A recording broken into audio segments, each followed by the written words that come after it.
ការមិនអាចទ្រាំបានទៅជាការមិនអាចបញ្ឈប់បានអាចកំបាំងពិតប្រាកដក្នុងការបង្កើតទម្លាប់ដែលនឹងផ្លាស់ប្ដូរជីវិតទាំងស្រុងរយៈពេល30ថ្ងៃប៉ុណ្ណោះមនុស្សជោគជ័យមិនមែនត្រូវបានព្រំលិខិតកំណត់ជាមុនឲ្យគេកើតមកជោគជ័យដូច្នោះនោះឡើយគេខ្លាចជាជោគជ័យតាមរយៈការបង្កើតទម្លាប់ពិសេសមួយគឺទម្លាប់ធ្វើអ្វីៗដែលមនុស្សបរាជ័យមិនចូលចិត្តធ្វើជានិច្ចកាលគេក៏មិនចូលចិត្តធ្វើកិច្ចការទាំងនោះដូចគ្នាប៉ុន្តែគេចេះលើកខ្លួនឯងឲ្យក្រោកឡើងហើយចាប់ផ្ដើមធ្វើវា Don Marquis កម្លាំងចិត្តគឺជាកត្តាដែលធ្វើឲ្យអ្នកចាប់ផ្ដើមសកម្មភាពឯទម្លាប់គឺជាកត្តាដែលធ្វើឲ្យអ្នកបន្តធ្វើសកម្មភាពនោះរហូតដល់ជោគជ័យ Jim Rohn មានគេនិយាយថាគុណភាពជីវិតគឺត្រូវបានបង្កើតឡើងដោយគុណភាពនៃទម្លាប់របស់យើងប្រសិនបើមនុស្សម្នាក់កំពុងរស់នៅក្នុងជីវិតជោគជ័យអស់មួយរយៈពេលនោះគាត់ប្រកាសជាមានទម្លាប់មួយចំនួននៅក្នុងខ្លួនមិនខានដែលទម្លាប់ទាំងអស់នឹងកំពុងបង្កើតនិងរក្សាកម្រិតនៃភាពជោគជ័យរបស់គាត់ឲ្យស្ថិតនៅស្ថិតស្ថេរជានិច្ចផ្ទុយពីនេះប្រសិនបើមនុស្សម្នាក់ពុំធ្លាប់មានបទពិសោធន៍បានឈានជើងដល់កម្រិតនៃភាពជោគជ័យដែលគាត់ប្រាថ្នាទេមិនថាក្នុងផ្នែកណាមួយនៃជីវិតរបស់គាត់ឡើយគាត់គឺប្រកាសជាមនុស្សដែលមិនធ្លាប់បានបដិញ្ញាចិត្តអភិវឌ្ឍនៅក្នុងខ្លួននៅទម្លាប់ចាំបាច់មួយចំនួនដែលអាចបង្កើតលទ្ធផលដែលពួកគេចង់បានមិនខានចូលពិចារណាថាទម្លាប់គឺជាអ្នកបង្កើតជីវិតរបស់យើងដូច្នេះគ្មានអ្វីប្រកែកបានឡើយថាមានជំនាញតែមួយគត់សំខាន់បំផុតដែលអ្នកត្រូវរៀននិងត្រូវធ្វើជាម្ចាស់របស់វាឲ្យខាងតែបានជំនាញនោះគឺជំនាញគ្រប់គ្រងទម្លាប់អ្នកត្រូវតែកំណត់អត្តសញ្ញាណនៃទម្លាប់ទាំងឡាយណាដែលចាំបាច់ដើម្បីបង្កើតលទ្ធផលដែលអ្នកចង់បាននៅក្នុងជីវិតនិងត្រូវអនុវត្តនិងរក្សាវាឲ្យស្ថិតនៅក្នុងខ្លួនរបស់អ្នកជាប្រចាំហើយក្នុងពេលជាមួយគ្នាអ្នកក៏ត្រូវរៀនពីរបៀបដើម្បីបោះបង់ចោលនៅទម្លាប់អាក្រក់ៗដែលកំពុងទាញជីវិតអ្នកចេញពីផ្លូវទៅកាន់ភាពជោគជ័យដែលពេញសក្តានុពលពិតប្រាកដទម្លាប់គឺជាទង្វើដែលកើតឡើងម្ដងហើយម្ដងទៀតជាទៀងទាត់ហើយភាគច្រើនវាកើតឡើងដោយឯកឯងនិងដោយយើងមិនដឹងខ្លួនថែមទៀតផងមិនខ្វល់ថាអ្នកដឹងខ្លួនឬមិនដឹងខ្លួននោះទេជីវិតរបស់អ្នកក្នុងពេលបច្ចុប្បន្ននេះគឺត្រូវបានបង្កើតដោយផ្នត់ទម្លាប់របស់អ្នកហើយវានឹងបន្តបង្កើតជីវិតរបស់អ្នកទៀតនាថ្ងៃអនាគតប្រសិនបើអ្នកមិនគ្រប់គ្រងទម្លាប់ទេទម្លាប់នឹងគ្រប់គ្រងអ្នកវិញមិនខានជាអកុសលប្រសិនបើអ្នកគឺជាមនុស្សដូចជាពួកយើងដែរអ្នកប្រហែលជាមិនដែលត្រូវបានគេបង្ហាត់បង្រៀនទេអំពីវិធីអនុវត្តនិងរក្សាទម្លាប់វិជ្ជមានតាំងពីតូចមកខ្ញុំមិនដែលឃើញនរណាបើកសាលាបង្រៀនដែលមានឈ្មោះថាសាលាគ្រប់គ្រងទម្លាប់ឡើយយើងគួរមានសាលាបែបនេះព្រោះកម្មវិធីសិក្សាស្ដីអំពីការគ្រប់គ្រងទម្លាប់គឺប្រហែលជាមានសារៈសំខាន់ខ្លាំងណាស់សម្រាប់ភាពជោគជ័យក៏ដូចជាគុណភាពជីវិតរបស់យើងហើយប្រហែលជាសំខាន់ជាងកម្មវិធីសិក្សាទាំងអស់ដែលយើងរៀននៅសាលារួមបញ្ចូលគ្នាទៅទៀតដោយសារតែពួកគេមិនដែលរៀនអំពីរបៀបគ្រប់គ្រងទម្លាប់ទើបមនុស្សភាគច្រើនបរាជ័យស្ទើរតែរាល់ដងនៅពេលពួកគេប៉ុនប៉ងគ្រប់គ្រងទម្លាប់របស់ខ្លួនម្ដងឧទាហរណ៍ដូចជាការបដិញ្ញាចិត្តធ្វើអ្វីមួយនៅពេលឆ្នាំថ្មីចូលមកដល់ទម្លាប់បរាជ័យការបដិញ្ញាចិត្តសម្រាប់ឆ្នាំថ្មី New Year Resolution NYR ជារៀងរាល់ឆ្នាំមនុស្សរាប់លាននាក់នៅក្នុងចេតនាល្អទេបានបង្កើតការបដិញ្ញាចិត្តសម្រាប់ឆ្នាំថ្មីប៉ុន្តែមានមនុស្សតិចជាង 5% ប៉ុណ្ណោះដែលប្រកាន់ភ្ជាប់ការបដិញ្ញារបស់ខ្លួន NYR គឺ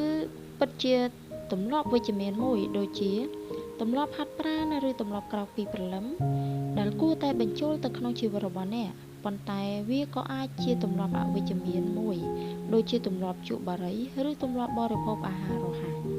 ដែលគួរតែកម្ចាត់ចេញពីជីវិតរបស់អ្នកមិនចាំបាច់ត្រូវការស្ថិតិណាមកបង្ហាញជាភស្តុតាងឡើយអ្នកក៏ប្រហែលជាធ្លាប់ធ្វើខ្លួនឯងផងក៏មិនដឹងថានៅពេលឆ្នាំថ្មីគិតជិតចូលមកដល់មនុស្សភាគច្រើនចាប់ផ្ដើមបង្កើតការបដិញ្ញាចិត្តសម្រាប់ឆ្នាំថ្មី NYR ប្រកបដោយអារម្មណ៍ជឿជាក់និងភាពវិជ្ជមានប៉ុន្តែក្នុងពេលជាមួយគ្នានោះដែរ ពួកគេក៏ចាប់ផ្ដើមទម្លាក់ដៃចុះចាញ់ហើយឈប់ធ្វើអ្វីៗទាំងអស់ដែលជាការងារឆ្នាំចាស់មុនខែមករានៃឆ្នាំថ្មីចូលមកដល់ទៅទៀតបើអ្នកមិនធ្លាប់ធ្វើដូច្នោះទេយ៉ាងហោចណាស់អ្នកក៏ប្រហែលជាបានឃើញបាតុភូតនេះដោយផ្ទាល់ភ្នែកដែរ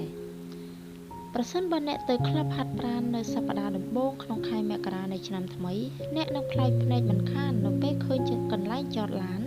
វាផ្ទុកពេញទៅដោយយានយន្តរបស់មនុស្សជាច្រើនដែលសុទ្ធតែមានចេតនាល្អនិងប្រកាន់ខ្ជាប់ NYR របស់ខ្លួនដើម្បីសម្រកទម្ងន់និងដើម្បីទទួលបានរូបរាងស្អាតសមសួនប៉ុន្តែប្រសិនបើអ្នកត្រឡប់ទៅកន្លែងហាត់ប្រាណដដែលនោះនៅចុងខែមករាអ្នកនឹងសម្គាល់ឃើញថាពាក់កណ្ដាលនៃទីចំណតយានយន្តគឺទទេស្អាតហេតុអ្វីបានជាពួកគេបោះបង់ការបដិញ្ញាចិត្តរបស់ខ្លួនងាយៗយ៉ាងនេះមូលហេតុគឺបណ្ដាលមកពីពួកគេមានតែគោលដៅតែពុំមានយុទ្ធសាស្ត្រមួយត្រឹមត្រូវដើម្បីអនុវត្តគោលដៅនោះបើពួកគេបដិញ្ញាចិត្តដើម្បីបង្កើតទម្លាប់ថ្មីមួយប៉ុន្តែពួកគេមិនបំពាក់ខ្លួនដោយយុទ្ធសាស្ត្រដែលត្រឹមត្រូវទេមនុស្សមួយភាគធំនឹងនៅតែបន្តបរាជ័យម្ដងហើយម្ដងទៀតមិនខានហេតុអ្វីបានជាវាពិបាកម្ល៉េះក្នុងការអនុវត្តនិងរក្សាទម្លាប់ដែលយើងត្រូវការដើម្បីក្លាយជាមនុស្សមានសុភមង្គលសុខភាពល្អនិងជោគជ័យញៀននឹងទម្លាប់ចាស់ការផ្លាស់ប្ដូរវាគឺបណ្ដាលឲ្យឈឺចាប់មែនទែនមែនហើយតិចឬច្រើនយើងម្នាក់ៗសុទ្ធតែញៀននឹងទម្លាប់របស់ខ្លួននៅពេលកម្លាំងរបស់ទម្លាប់មួយត្រូវបានពង្រឹងឲ្យខ្លាំងក្លាតាមរយៈការដែលយើងធ្វើវាដដែលច្រើនគ្រប់គ្រាន់មិនខ្វល់ថាធ្វើវាតាមរយៈផ្លូវចិត្តឬផ្លូវកាយនោះទេទីបំផុតវានឹងក្លាយជារឿងពិបាកមួយក្នុងការផ្លាស់ប្ដូរទម្លាប់នេះចេញហើយកាន់តែពិបាកខ្លាំងទៀតប្រសិនបើអ្នកពុំមានយុទ្ធសាស្ត្រដែលត្រឹមត្រូវនិងមានប្រសិទ្ធភាពដើម្បីយកមកផ្លាស់ប្ដូរវាហេតុផលចម្បងមួយដែលមនុស្សភាគច្រើនបរាជ័យក្នុងការបង្កើតនិងថែរក្សាទម្លាប់ថ្មីៗគឺដោយសារតែពួកគេមិនដឹងច្បាស់ថាខ្លួនរំពឹងចង់បានអ្វីពីទម្លាប់ថ្មីនោះហើយពួកគេក៏មិនមានយុទ្ធសាស្ត្រឈ្នះដើម្បីធ្វើការលើវាតើវាត្រូវការពេលប៉ុន្មានដើម្បីបង្កើតរបស់មួយឲ្យក្លាយទៅជាទម្លាប់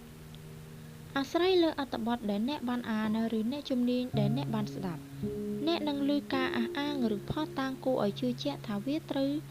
ការយើងហ្វឹកហាត់បង្វឹកខ្លួនឯងយ៉ាងតិចរយៈពេល21ថ្ងៃឬរហូតដល់3ខែឯណោះដើម្បីបញ្ចូលទម្លាប់ថ្មីមួយចូលទៅក្នុងជីវិតរបស់អ្នកឬដើម្បីបំបត្តិចោលនៅទម្លាប់ចាស់ណាមួយអភូតកថាដ៏ពេញនិយមមួយឈ្មោះ21ថ្ងៃដែលប្រហែលជាមានប្រភពដកស្រង់មកពីសៀវភៅចំនួនឆ្នាំ1960ដែលមានចំណងជើងថា Cycle Cybernetic A New Way to Get More Living Out of Life និពន្ធដោយវេជ្ជបណ្ឌិតវះកាត់ផ្នែកកែសម្ផស្សម្នាក់ឈ្មោះ Maxwell Maltz គាត់បានរកឃើញថាអ្នកដែលត្រូវបានគេកាត់អវយវៈត្រូវការពេលជាមធ្យម21ថ្ងៃទើបសមនឹងការបាត់បង់អវយវៈរបស់ពួកគេគាត់បានបញ្ជាក់ថាមនុស្សត្រូវការពេល21ថ្ងៃដើម្បីបន្សាំខ្លួនទៅនឹងការផ្លាស់ប្ដូរចម្បងណាមួយនៅក្នុងជីវិតរបស់ពួកគេមានអ្នកជំនាញខ្លះទៀតបានអះអាងថាដើម្បីធ្វើឲ្យទម្លាប់មួយក្លាយទៅជាទម្លាប់ដែលកើតឡើងដោយស្វ័យប្រវត្តិឬដោយខ្លួនឯងវាត្រូវការពេលតិចឬច្រើនគឺអាស្រ័យលើថាតើវាជាទម្លាប់ពិបាកប៉ុណ្ណាតាមរយៈបទពិសោធន៍ផ្ទាល់ខ្លួនរបស់ខ្ញុំនិងតាមរយៈលទ្ធផលជាក់ស្ដែងដែលខ្ញុំបានឃើញដោយផ្ទាល់ពេលធ្វើការជាមួយកូនសិស្សរាប់រយនាក់វាបានធ្វើឲ្យខ្ញុំឈានដល់ការសន្និដ្ឋានជាចុងក្រោយថាអ្នកអាចផ្លាស់ប្ដូរទម្លាប់មួយបាននៅក្នុងរយៈពេល30ថ្ងៃប្រសិនបើអ្នកប្រើយុទ្ធសាស្ត្រដែលត្រឹមត្រូវនិងដែលមានប្រសិទ្ធភាពបញ្ហាលំបាកគឺនៅត្រង់ថាមនុស្សភាគច្រើនពុំមានយុទ្ធសាស្ត្រអ្វីទេកុំថាឡើយយុទ្ធសាស្ត្រត្រឹមត្រូវនោះដូច្នេះពីមួយឆ្នាំទៅមួយឆ្នាំពួកគេបាត់បង់ទំនុកចិត្តលើខ្លួនឯងនិងលើសមត្ថភាពរបស់ពួកគេក្នុងការធ្វើជីវិតឲ្យប្រសើរឡើងក្រោយពេលដែលការប៉ុនប៉ងរបស់ពួកគេបរាជ័យម្ដងហើយម្ដងទៀតជាច្រើនដងរហូតបង្កើតជាគំនរនៃភាពបរាជ័យធំមួយដែលធ្វើឲ្យពួកគេរមៀលខ្លួនចុះក្រោមដូច្នេះពួកគេត្រូវតែផ្លាស់ប្ដូរអ្វីម្យ៉ាងតើអ្នកអាចក្លាយជាចៅហ្វាយនៃទម្លាប់របស់អ្នកបានដូចម្ដេចតើអ្នក ធ្វើយ៉ាងណាដើម្បីអាចគ្រប់គ្រងទាំងស្រុងលើជីវិតនិងអនាគតរបស់អ្នកតាមរយៈការរៀនសូត្រអំពីរបៀបកំណត់អត្តសញ្ញាណអនុវត្តនិងការរក្សាទម្លាប់ដែលវិជ្ជមានក៏ដូចជាការដកទម្លាប់អវិជ្ជមានណាមួយចេញជារៀងរហូតមកដល់ទីនេះអ្នកចិត្តបានរៀនយុទ្ធសាស្ត្រត្រឹមត្រូវមួយជាយុទ្ធសាស្ត្រដែលមនុស្សភាគច្រើនមិនទាន់បានស្គាល់នៅឡើយពេលព្រឹកដ៏អស្ចារ្យរយៈពេល30ថ្ងៃយុទ្ធសាស្ត្រដើម្បីធ្វើជាម្ចាស់លើទម្លាប់ជាយុទ្ធសាស្ត្រដែលមានដំណើរការពិតប្រាកដឧបសគ្គធំបំផុតមួយដែលរារាំងមនុស្សភាគច្រើនពីការអនុវត្តនិងការរក្សាទម្លាប់វិជ្ជមានគឺនៅត្រង់ថាពួកគេពុំមានយុទ្ធសាស្ត្រដែលត្រឹមត្រូវដោយគ្មានយុទ្ធសាស្ត្រត្រឹមត្រូវដូច្នេះពួកគេមិនដឹងលទ្ធផលដែលពួកគេរំពឹងនឹងទទួលបានពីការអនុវត្តរបស់ខ្លួនឡើយហើយពួកគេក៏មិនបានរៀបចំខ្លួនទុកជាមុនដើម្បីយកឈ្នះលើឧបសគ្គនានាដែលអាចកើតលើផ្លូវចិត្តនិងអារម្មណ៍របស់ពួកគេដែលឧបសគ្គទាំងនោះគឺប្រកាសជានឹងកើតឡើងមិនខាននៅក្នុងដំណើរការអនុវត្តទម្លាប់ថ្មីណាមួយដើម្បីអនុវត្តទម្លាប់ថ្មីឬដើម្បីកម្ចាត់ចោលទម្លាប់ចាស់យើងនឹងចាប់ផ្ដើមដោយការបែងចែកពេលវេលា30ថ្ងៃជា3ដំណាក់កាលដែលមួយដំណាក់កាលមានរយៈពេល10ថ្ងៃដំណាក់កាលនីមួយៗតែងមានការលំបាកខុសៗគ្នាលើផ្នែកអារម្មណ៍ក៏ដូចជាឧបសគ្គផ្លូវចិត្តទាក់ទងនឹងការប្រកាន់ភ្ជាប់ជាមួយទម្លាប់ថ្មីដោយសារមនុស្សជាធម្មតាមិនបានដឹងពីការលំបាកនិងឧបសគ្គទាំងអស់នោះជាមុននៅពេលពួកគេប្រឈមមុខនឹងពួកគេស្រាប់តែចុះចាញ់តែម្ដងពីព្រោះពួកគេមិនដឹងថាត្រូវធ្វើដូចម្តេចទេដើម្បីយកឈ្នះពួកវា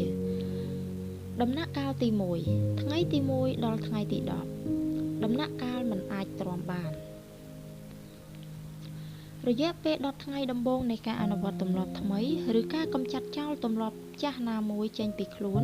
អ្នកអាចមានអារម្មណ៍ថាអ្នកមិនអាចទ្រាំទ្របានឡើយទោះបីជា2-3ថ្ងៃដំបូងវាអាចមានភាពងាយស្រួលនិងគួរឲ្យរំភើបផងក៏ដោយពីព្រោះវាជារបស់មួយដែលមើលទៅថ្មីនៅឡើយប៉ុន្តែនៅពេលភាពថ្មីនេះរលត់ផុតទៅភាពពិតនឹងលេចចេញមកអ្នកនឹងស្អប់វាធ្វើឲ្យអ្នកឈឺចាប់ខ្លាំងណាស់វាមិនមានភាពសប្បាយរីករាយទៀតទេគ្រប់កោសិកាទាំងអស់នៅក្នុងខ្លួនរបស់អ្នកចាប់ផ្ដើមប្រឆាំងបះបោរហើយបដិសេធលែងចង់បានការផ្លាស់ប្ដូរអ្វីទៀតហើយខួរក្បាលរបស់អ្នកក៏ចាប់ផ្ដើមប្រឆាំងហើយគិតថាខ្ញុំស្អប់រឿងនេះខ្លាំងណាស់រាងកាយរបស់អ្នកក៏ចាប់ផ្ដើមប្រឆាំងហើយវាប្រាប់អ្នកថាខ្ញុំមិនចូលចិត្តអារម្មណ៍បែបនេះទេប្រសិនបើទម្លាប់ថ្មីដែលអ្នកចង់បង្កើតគឺទម្លាប់ក្រោកពីព្រលឹមស្រាងៗក្នុងអំឡុងពេល10ថ្ងៃដំបូងអ្នកអាចជួបប្រទះបទពិសោធន៍ដូចជាពេលនាឡិការោឡើងអូព្រះជាម្ចាស់អើយព្រឹកបាត់ហើយខ្ញុំមិនចង់ក្រោកឡើយខ្ញុំអស់កម្លាំងណាស់ខ្ញុំត្រូវការគេងបន្ថែមទៀតអូខេ10នាទីទៀតចាំក្រោកដូច្នេះអ្នកចុចប៊ូតុងបិទបញ្ហាសម្រាប់មនុស្សភាគច្រើនគឺនៅត្រង់ថាពួកគេមិនបានដឹងតតែសោះថាភាពលំបាកសឹងតែទ្រាំមិនបានក្នុងរយៈពេល10ថ្ងៃដំបូងនេះគឺគ្រាន់តែជាការលំបាកមួយរយៈខ្លីតែប៉ុណ្ណោះពួកគេមិនគិតដូច្នេះទេផ្ទុយមកវិញពួកគេគិតថាទម្លាប់ថ្មីនឹងធ្វើឲ្យពួកគេលំបាកបែបនេះរហូតមិនខានដូច្នេះពួកគេប្រាប់ខ្លួនឯងថាបើទម្លាប់ថ្មីនេះឈឺចាប់ម្លឹងអញ្ចឹងបំភ្លេចវាចោលទៅវាគ្មានតម្លៃទេជាលទ្ធផល 95% នៃមនុស្សនៅក្នុងសង្គមរបស់យើងដែលភាគច្រើនជាអ្នកលំបាកក្រីក្របានបរាជ័យម្ដងហើយម្ដងទៀតក្នុងការចាប់ផ្ដើមធ្វើទម្លាប់វិជ្ជមានដូចជាការហាត់ប្រាណការជក់បារីការឈប់ជក់បារីការបរិភោគរបបអាហារសុខភាពការប្រកាន់ខ្ជាប់និងការសន្សំសំចៃថវិកាឬទម្លាប់ផ្សេងទៀតដែលធ្វើឲ្យគុណភាពជីវិតរបស់ពួកគេប្រសើរឡើងត្រង់នេះគឺជាកន្លែងដែលអ្នកមានគុណសម្បត្តិខ្ពស់ជាងមនុស្សទាំង 95% នោះចូលអ្នកគិតពិចារណាមើលនៅពេលអ្នកបានរៀបចំខ្លួនរួចជាស្រេចសម្រាប់រយៈពេល10ថ្ងៃដំបូងនៅពេលអ្នកដឹងថាវាគឺជាតម្លៃដែលអ្នកត្រូវតែចំណាយដើម្បីទទួលបានភាពជោគជ័យដែលខ្លួនប្រាថ្នានិងនៅពេលដែលអ្នកដឹងថា10ថ្ងៃដំបូងនឹងក្លាយជាពេលវេលាលំបាកមែនទែនចំពោះអ្នកប៉ុន្តែវាគឺគ្រាន់តែជាពេលមួយរយៈខ្លីប៉ុណ្ណោះពេលនោះអ្នកអាចយកឈ្នះលើឧបសគ្គនិងការលំបាកទាំងអស់ហើយនៅទីបញ្ចប់អ្នកនឹងជោគជ័យ ប្រសិនបើអត្ថប្រយោជន៍គឺមានលក្ខណៈធំធេងគ្រប់គ្រាន់យើងមុខជាអាចធ្វើអ្វីគ្រប់យ៉ាងនៅក្នុងរយៈពេល10ថ្ងៃមែនទេដូច្នេះរយៈពេល10ថ្ងៃដំបូងនៃការអនុវត្តទម្លាប់ថ្មីណាមួយគឺវាមិនងាយស្រួលដូចជាទៅជប់លៀងនៅមាត់សមុទ្រឡើយអ្នកនឹងទទួលការប្រឆាំងទទួលការបះបោរពេលខ្លះអ្នកក៏អាចស្អប់វាផងក៏មិនដឹងប៉ុន្តែអ្នកអាចធ្វើវាបានជាពិសេសចូលនិយាយប្រាប់ខ្លួនឯងជានិច្ចថាមែនហើយវាលំបាកមែនប៉ុន្តែពីមួយថ្ងៃទៅមួយថ្ងៃវានឹងកាន់តែងាយស្រួលបន្តិចម្ដងហើយខ្ញុំនឹងទទួលរង្វាន់បន្តិចម្ដងផងដែរវាកំពុងសាងសមត្ថភាពឲ្យខ្ញុំដើម្បីអាចបង្កើតអ្វីគ្រប់យ៉ាងដែលខ្ញុំចង់បានសម្រាប់ជីវិតជាតិនេះដំណាក់កាលទី2ថ្ងៃទី11ដល់ថ្ងៃទី20ដំណាក់កាលមិនស្រួលខ្លួនបន្ទាប់ពីអ្នកឆ្លងកាត់10ថ្ងៃដំបូងដែលជាដំណាក់កាលពិបាកបំផុតឥឡូវអ្នកចាប់ផ្ដើម10ថ្ងៃទៀតដែលជាដំណាក់កាលទី2ជាដំណាក់កាលងាយស្រួលជាងមុនអ្នកចាប់ផ្ដើមស៊ាំនឹងទម្លាប់ថ្មីរបស់អ្នកក៏បានបង្កើតផងដែរនៅទំនុកចិត្តលើខ្លួនឯងនិងមើលឃើញអត្ថប្រយោជន៍របស់ទម្លាប់ថ្មីបានកាន់តែច្បាស់ជាងមុនខណៈពេលថ្ងៃទី11ដល់ថ្ងៃទី20គឺមិនមែនជាដំណាក់កាលដែលមិនអាចទ្រាំបានក៏ពិតមែនប៉ុន្តែវានៅតែជាដំណាក់កាលដែលធ្វើឲ្យអ្នកមិនស្រួលខ្លួនសោះឡើយហើយវាត្រូវការវិន័យនិងការបដិញ្ញាចិត្តខ្ពស់នៅឡើយនៅដំណាក់កាលនេះអ្នកនៅតែងាយធ្លាក់ខ្លួនត្រឡប់ទៅរកទម្លាប់ចាស់របស់អ្នកវិញឧទាហរណ៍បើអ្នកជ្រើសរើសយកការក្រោកពីគេងនៅព្រឹកព្រលឹមស្រាងៗមកធ្វើជាទម្លាប់ថ្មីរបស់អ្នកនៅក្នុងដំណាក់កាលទី2នេះវានៅតែងាយស្រួលសម្រាប់អ្នកក្នុងការត្រឡប់ទៅគេងវិញពីព្រោះអ្នកមានទម្លាប់នេះជាយូរណាស់មកហើយចុះរក្សាការបដិញ្ញាចិត្តរបស់អ្នកបានឆ្លងកាត់ដំណាក់កាលមិនអាចទ្រាំបានទៅកាន់ដំណាក់កាលមិនស្រួលខ្លួនហើយអ្នកកំពុងស្ថិតនៅក្នុងដំណាក់កាលកំពុងត្រៀមខ្លួនទទួលអារម្មណ៍ថាវាអស្ចារ្យយ៉ាងណានៅពេលអ្នកឈានដល់ដំណាក់កាលទី3ដែលជាដំណាក់កាលមិនអាចបញ្ឈប់បានដំណាក់កាលទី3ថ្ងៃទី21ដល់ថ្ងៃទី30ដំណាក់កាលមិនអាចបញ្ឈប់បានពេលអ្នកចូលដល់10ថ្ងៃចុងក្រោយជាដំណាក់កាលសម្រាប់ជាស្ថាពរមនុស្សតិចតួចបំផុតដែលអាចធ្វើដំណើររហូតមកដល់ដំណាក់កាលនេះគឺតែធ្វើកំហុសធំមួយដែលបណ្ដាលឲ្យខូចប្រយោជន៍គឺជឿលើដំបូន្មានរបស់អ្នកជំនាញល្បីល្បាញមួយចំនួនដែលអះអាងថាវាត្រូវការតែ21ថ្ងៃប៉ុណ្ណោះដើម្បីបង្កើតទម្លាប់ថ្មីមួយការអះអាងរបស់អ្នកជំនាញទាំងនោះគឺត្រឹមត្រូវមួយផ្នែកដែរវាត្រូវចំណាយពេល21ថ្ងៃពោលពីដំណាក់កាលដំបូងដើម្បីបង្កើតទម្លាប់ថ្មីប៉ុន្តែ10ថ្ងៃនៃដំណាក់កាលទី3គឺសំខាន់ណាស់ក្នុងការរក្សាទម្លាប់ថ្មីឲ្យវាថិតថេរក្នុងរយៈពេលយូរអង្វែង10ថ្ងៃចុងក្រោយគឺជាដំណាក់កាលដែលអ្នកពង្រឹងនិងពង្រីកភាពវិជ្ជមាននិងភ្ជាប់អារម្មណ៍រីករាយទៅនឹងទម្លាប់ថ្មីរបស់អ្នកបានផ្សារភ្ជាប់ការឈឺចាប់និងអារម្មណ៍មិនស្រួលខ្លួនច្រើនណាស់ទៅហើយកាលនៅអំឡុងពេល20ថ្ងៃដំបូងដូច្នេះនៅក្នុងដំណាក់កាលចុងក្រោយនេះជំនួសឲ្យការស្អប់និងការប្រឆាំងនឹងទម្លាប់ថ្មីអ្នកចាប់ផ្ដើមមានមោទនភាពចំពោះខ្លួនឯងដែលបានធ្វើដំណើររហូតមកទល់ពេលនេះដំណាក់កាលទី3គឺជាដំណាក់កាលដែលការផ្លាស់ប្ដូរទាំងស្រុងកើតឡើងព្រោះទម្លាប់ថ្មីរបស់អ្នកកំពុងក្លាយជាផ្នែកមួយនៃអត្តសញ្ញាណរបស់អ្នកវាកំពុងផ្សារភ្ជាប់ចន្លោះរវាងរបស់ពីរគឺអ្នកកំពុងព្យាយាមធ្វើរបស់មួយនិងអ្នកកំពុងក្លាយទៅជារបស់នោះអ្នកចាប់ផ្ដើមមើលឃើញថាអ្នកជាមនុស្សម្នាក់ដែលរស់នៅក្នុងទម្លាប់ថ្មីចូលត្រឡប់ទៅឧទាហរណ៍នៃការក្រោកពីព្រលឹមរបស់អ្នកធ្វើដំណើរពីមនុស្សម្នាក់កំណត់អត្តសញ្ញាណខ្លួនឯងថាខ្ញុំមិនមែនជាមនុស្សពេលព្រឹកឬមិនចូលចិត្តក្រោកពេលព្រឹកទៅកាន់មនុស្សម្នាក់ថ្មីដែលកំណត់អត្តសញ្ញាណខ្លួនឯងថាខ្ញុំជាមនុស្សពេលព្រឹកជំនួសឲ្យការភ័យខ្លាចការនាឡិការោនៅពេលព្រឹកឥឡូវនេះពេលនាឡិកាចាប់ផ្ដើមរឡើងភ្លាមអ្នករំភើបរីករាយនឹងការភ្ញាក់ពីដំណេកហើយក្រោកពីក្រែពីព្រោះអ្នកបានធ្វើវាអស់រយៈពេលជាង20ថ្ងៃជាប់គ្នាអ្នកចាប់ផ្ដើមមើលឃើញនិងមានអារម្មណ៍ដឹងអត្ថប្រយោជន៍របស់វាមានមនុស្ស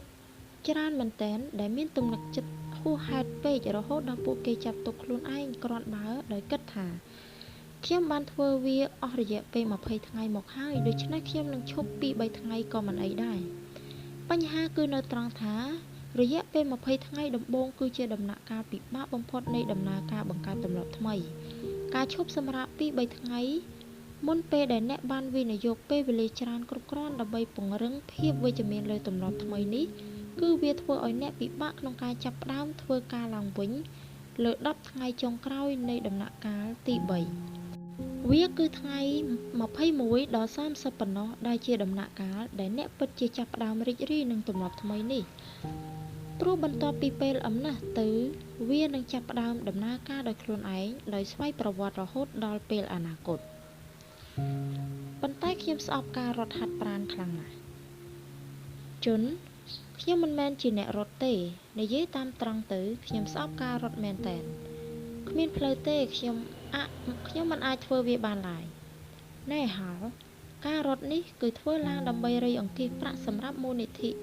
Front Row Foundation លោក John Berghoff ឆ្លើយតប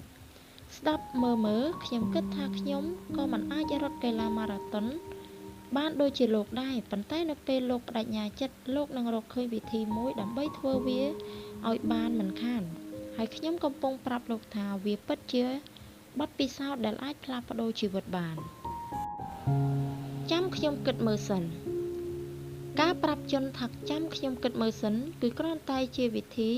ខ្ញុំប្រើដើម្បីឲ្យគាត់ឈប់បញ្ចុះបញ្ចូលខ្ញុំបន្តទៀតតែប៉ុណ្ណោះកុំយល់ច្រឡំលើខ្ញុំអីខ្ញុំពិតជាជឿជាក់ហើយ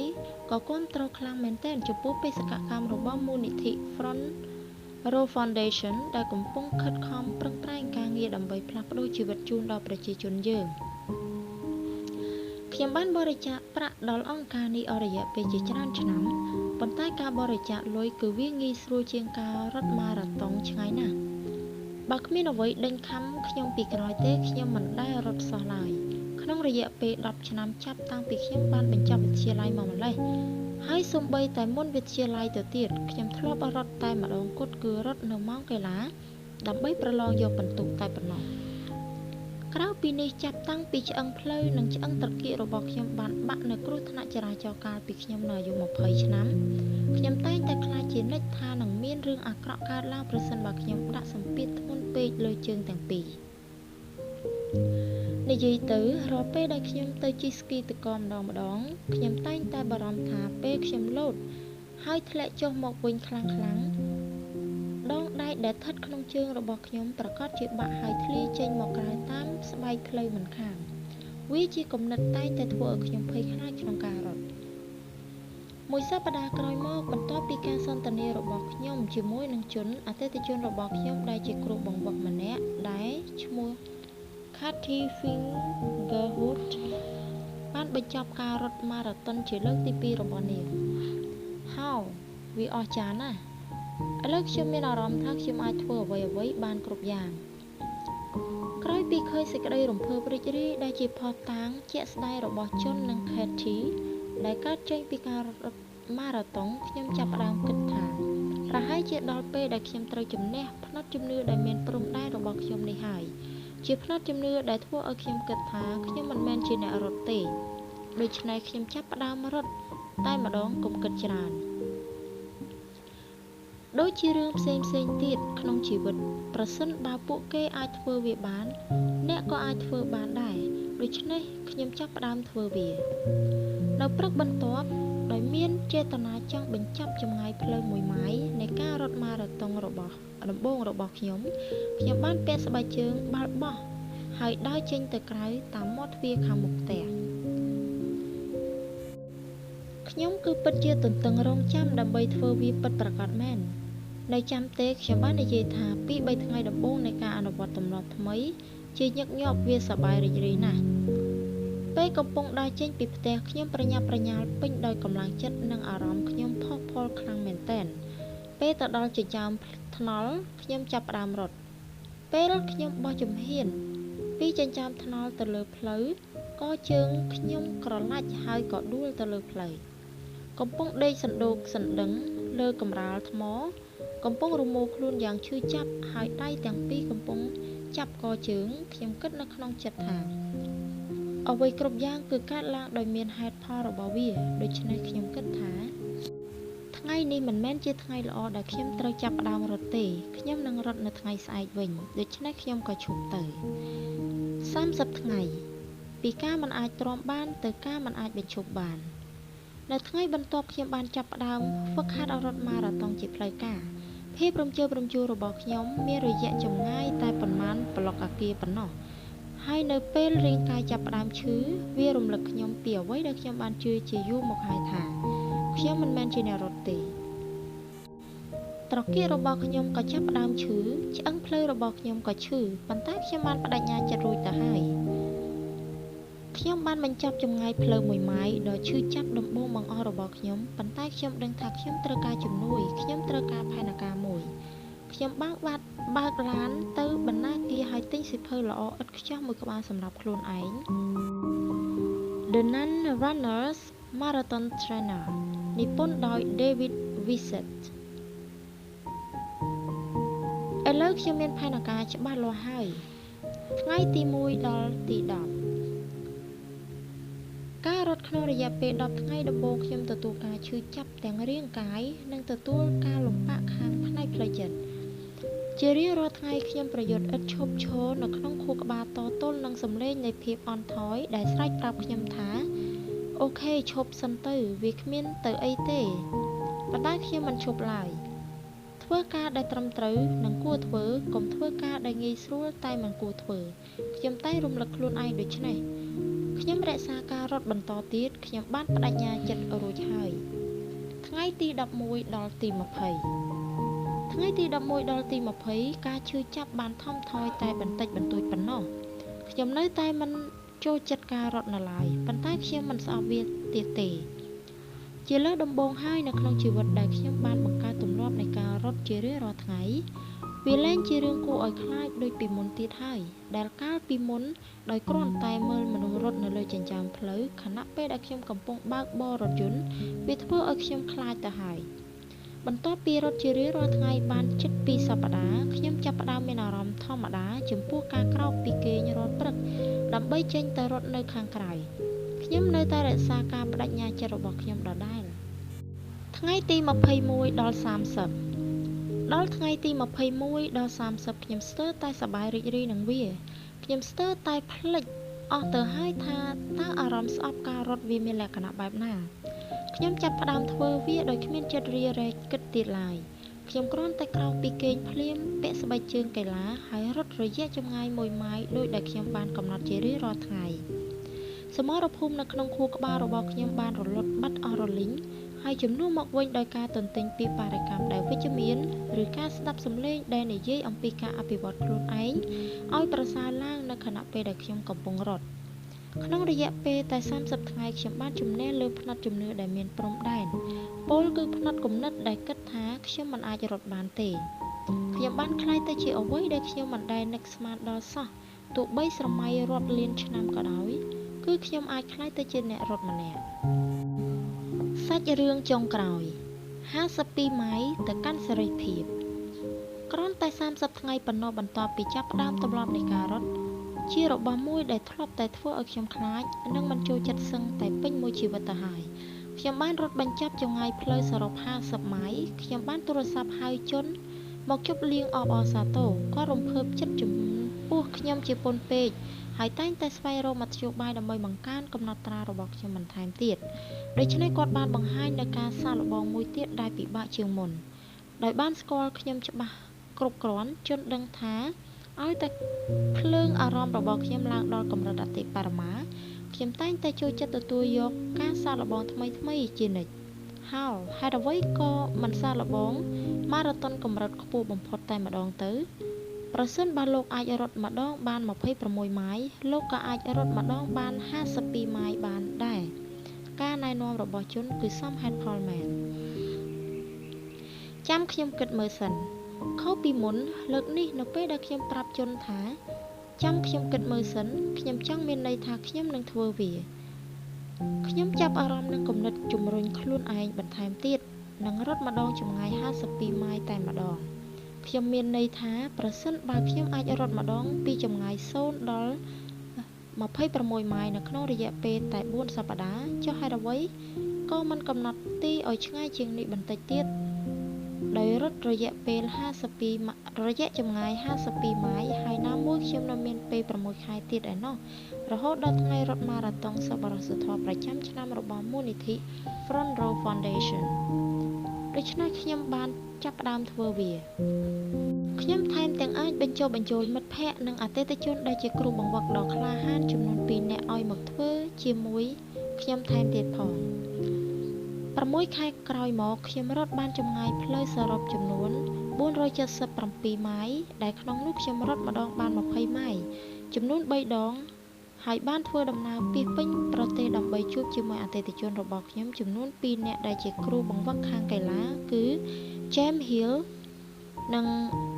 Fabian Valencia ហើយក៏ដូចជាបានទៅជួបមិត្តចាស់ម្នាក់របស់ខ្ញុំឈ្មោះ Alicia Ender ដូច្នេះយើង4នាក់អាចព្យាយាមហ្វឹកហាត់រត់ចម្ងាយ52ម៉ាយសម្រាប់ការប្រកួតកីឡាម៉ារ៉ាតុនឈ្មោះថា Atlantic City Marathon ជនថែមទាំងបានជិះរថយន្តហោះទៅចូលរួមមើលដើម្បីបង្ហាញការគាំទ្ររបស់គាត់ទោះបីជាយ៉ាងណាក៏ដោយវាមានបញ្ហាប្រឈមស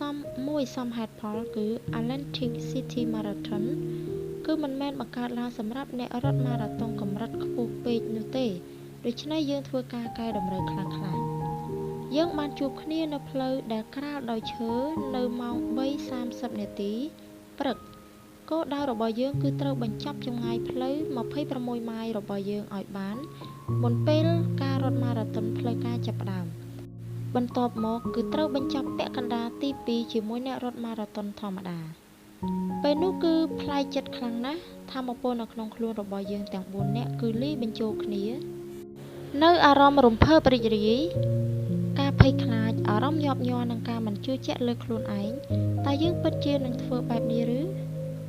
យើងប្រហែលជាអាចមើលឃើញផ្សែងដង្ហើមរបស់យើងហុយចេញពីច្រមុះនៅក្នុងរដូវត្រជាក់នៃខែតុលាដោយមានពន្លឺព្រះច័ន្ទជួយបំភ្លឺឲ្យឃើញច្បាស់ទោះយ៉ាងណាផ្លូវដែលយើងកំពុងរត់គឺភ្លឺគ្រប់គ្រាន់ដូច្នេះយើងចាប់ផ្ដើមបានជើងម្ខាងបោះទៅមុខម្ខាងទៀតឆ្លាស់ចុះឡើងម្ដងមួយជំហានយើងបានឆ្ពោះទៅមុខជានិច្ចយើងទាំងអស់គ្នាបានឯកភាពថាកូនសោរបស់យើងដើម្បីជោគជ័យសម្រាប់ថ្ងៃនោះគឺការបន្តដំណើរទៅមុខជានិច្ចដូច្នេះដរាបណាយើងមិនឈប់ក្នុងការបោះជំហានជើងម្ខាងនៅពីមុខម្ខាងទៀតដរាបណាយើងបន្តដំណើរទៅមុខយើងនឹងទៅដល់គោលដៅរបស់យើងនៅទីបំផុតមិនខាន6ម៉ោងនិង5នាទីក្រោយមកភាគច្រើនដោយសារការគាំទ្រគ្នាទៅវិញទៅមកនិងការពឹងពាក់គ្នាទៅវិញទៅមកក្នុងការធ្វើការជាក្រុមជាធ្លុងមួយទីបំផុតយើងបានបញ្ចប់ចម្ងាយ26ម៉ាយដំបូងរបស់យើងនោះគឺជាខណៈពេលដែលកំណត់ច្បាស់ថាពួកយើងគឺជាមនុស្សបែបណាមិនមែនដោយសារចម្ងាយផ្លូវ26ម៉ាយដែលស្ថិតនៅខាងក្រោយខ្នងរបស់យើងនោះទេប៉ុន្តែគឺដោយសារតែចិត្តអត់ធ្មត់ដែលវាធ្វើឲ្យខ្លួនយើងរត់ចម្ងាយផ្លូវ26ម៉ាយដែលនៅពីមុខយើងសេចក្តីរំភើបរីករាយដែលជ្រាបចូលគ្រប់សរសៃនៃខ្លួនប្រាណរបស់យើងក្នុងរយៈពេលទៅតែ6ម៉ោងមុននោះបន្តិចវាត្រូវបានជំនួសមកវិញដោយការឈឺចាប់ខ្លាំងដោយត្រូវតនកម្មការអស់កម្លាំងនិងការហត់ផ្លូវចិត្តពេលពិចារណាលើស្ថានភាពឈឺចាប់និងហេវហត់ខាងរាងកាយក៏ដូចជាផ្លូវចិត្តដែលយើងកំពុងមានយើងគិតថាវាហាក់ដូចជាការយល់សុបិនចំពោះអ្វីដែលយើងទើបបានសម្រេចប៉ុន្តែយើងបានធ្វើវាពិតប្រាកដសរុបចំនួន15ម៉ោងកន្លះរាប់គិតចាប់ពីពេលដែលយើងចាប់ផ្ដើម James, Fabian, Alicia ហើយនិងខ្ញុំបានបញ្ចប់ចម្ងាយផ្លូវ52ម៉ាយដែលជាគោលដៅយើងចង់បានជើងម្ខាងបោះទៅមុខម្ខាងទៀតម្ដងមួយជំហានយើងរត់លឿនផងរត់មួយផងដើរបាក់ខ្ញាយផងនិងពេលខ្លះ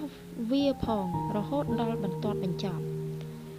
ទៅផុតបន្តិចបន្ទាប់ពីខ្សែបញ្ចប់នោះគឺសេរីភាពជាសេរីភាពមួយប្រភេទដែលគ្មាននរណាអាចដកហូតពីយើងបានឡើយវាជាសេរីភាពដែលកើតឡើងក្រោយពីយើងបានដករបាដែកនៃព្រំដែនសីមាចេញពីជីវិតរបស់យើង ទោះបីតាមរយៈការហ្វឹកហាត់របស់យើងបានរីកចម្រើនរហូតដល់មានជំនឿថាការរត់ចម្ងាយ52ម៉ាយជាប់មិនឈប់គឺជារឿងដែលអាចទៅរួចក៏ដោយក៏គ្មាននរណាម្នាក់ក្នុងចំណោមពួកយើងជឿជាក់ពិតប្រាកដថាវាអាចទៅរួចដូច្នេះទេដោយមនុស្សទូទៅដែរយើងម្នាក់បានតស៊ូព្យាយាមជាមួយនឹងអារម្មណ៍ភ័យខ្លាចនិងការសង្ស័យលើខ្លួនឯងប៉ុន្តែនៅខណៈពេលដែលយើងឆ្លងផុតបន្ទាត់បញ្ចប់នោះភ្លាមយើងបានផ្ដល់ឲ្យខ្លួនឯងនូវអំណោយអស្ចារ្យមួយគឺសេរីភាពនៃការរួចផុតពីការភ័យខ្លាចការសង្ស័យខ្លួនឯងនិងការរួចផុតពីរបាដែកដែលយើងធ្លាប់បានដាក់លើខ្លួនឯងជាយូរណាស់មកហើយវាគឺនៅខណៈពេលនោះហើយដែលខ្ញុំបានដឹងច្បាស់ថាអំណោយនៃសេរីភាពនេះមិនមែនត្រូវបានគេរក្សាទុកសម្រាប់ផ្ដល់ឲ្យបុគ្គលតែមួយក្រុមតូចណាឡើយ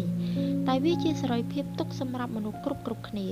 ហើយយើងនឹងទទួលបានវានៅខណៈដែលយើងធ្វើការជ្រើសរើសការហ៊ានប្រឈមមុខតទល់នឹងបញ្ហាដែលកំពុងស្ថិតនៅក្រៅមាត់ដណ្ដូងនៃជីវិតរបស់យើង